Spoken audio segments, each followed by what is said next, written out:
हरे कृष्णा। आप सबका स्वागत है आज की इस प्रातःकालीन जपा टॉक में। आज जो हम चर्चा करने वाले हैं 9वें ऑफेंस के बारे में। 8वें ऑफेंस के बारे में हमने कल चर्चा किया था। तो 9वां अपराध है अश्रद्धालु को हरिनाम की महिमा का उपदेश करना।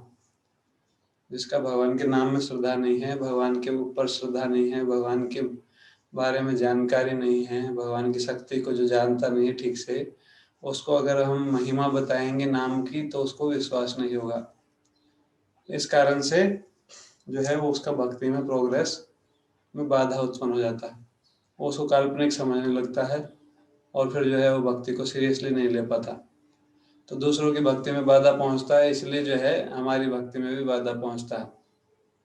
तो इसलिए जो है ये 9वां अपराध है। हमको भगवान के नाम बता सकते हैं, नाम जप के लिए बता सकते हैं, पर उसका जो दिव्य बहुत महिमा बताया गया शास्त्रों में, उसका प्रभाव बताया गया है कि हरिनाम करने से क्या क्या हो सकता है। तो वो प्रभाव जो है वो सबको नहीं बताना चाहिए। जब जो कोई किसी व्यक्ति कोई जुड़ा है, उसका धीरे धीरे श्रद्धा का स्तर बढ़ जाता है भगवान के प्रति, भगवान को समझने लगता है, तब फिर महिमा बताया जा सकता है। पर अगर अश्रद्धालु, जिसका श्रद्धा नहीं है भगवान के प्रति, कई ऐसे लोग हैं जो भगवान को मानते ही नहीं कि भगवान का एग्जिस्टेंस ही है। अगर उनको बोलेंगे कि नाम के प्रभाव से ये हो जाएगा वो हो जाएगा, तो वो भ्रमित हो जाते हैं।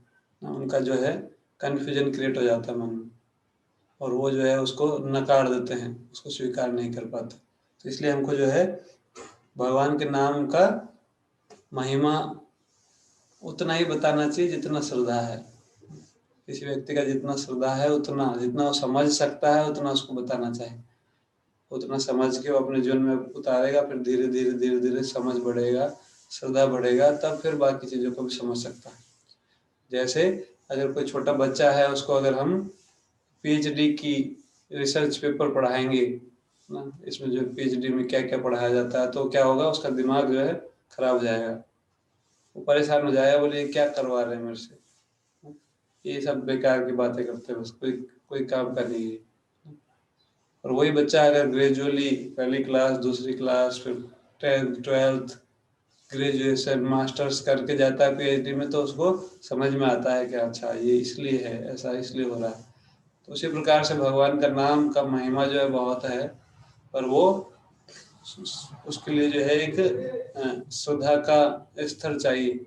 जब भगवान के प्रति दृढ़ श्रद्धा उत्पन्न हो जाए, तब फिर वो पूरी महिमा समझ सकता है। तो इसलिए इस प्रकार से हर किसी को ज़्यादा नहीं बताना है ना, उसके स्तर के हिसाब से समझाना है, जिससे कि वो अपने जीवन में भगवान की भक्ति को अपना सके, हरि नाम को अपने जीवन में स्थान दे सके। और कई बार बात तो सोचते हैं कि किसी को नाम बताना ही नहीं है, पर इसका अर्थ ये नहीं है। हम हरे कृष्णा महामंत्र का जप करने के लिए बता सकते हैं हर एक को, पर हरे कृष्णा जप करने से क्या क्या प्रभाव होते हैं वो नहीं बताना। वो इतना ही बताना है जितना वो संभाल सके, जितना वो ग्रहण कर सके, जितने के ऊपर वो विश्वास कर सके। हालांकि जो है ज़्यादातर बहुत अधिक महिमा हमको भी नहीं पता, इसलिए थोड़ा इसमें बच जाते हैं, क्योंकि स्टार्टिंग में भक्त बताते नहीं है इसकी महिमा को। पर फिर भी अगर हम बहुत सारी किताबें पढ़ ले ना, स्टार्टिंग में कई बार लोग जो है बहुत बड़ी बड़ी किताबें पढ़ लेते हैं हरिनाम के बारे में, तो उनको महिमा सुनाई पता चल जाती है। और फिर अगर वो इसको समझ नहीं पाते कि कैसे उसको बताना है, तो फिर वो किसी को भी बताने में लग जाते हैं, तो फिर बाधा है। इसलिए जो है श्रद्धा के जो अंडरस्टैंडिंग का लेवल जब बढ़ जाए किसी का, तभी उसको समझाना चाहिए। नहीं तो जो है हमारी भी भक्ति में बाधा होगा और दूसरों की भक्ति में भी बाधा होगा। तो यही समाप्त करेंगे हमारे। हरे कृष्णा। श्री प्रभुपाद की जय। समस्त वस्तु भक्त की जय।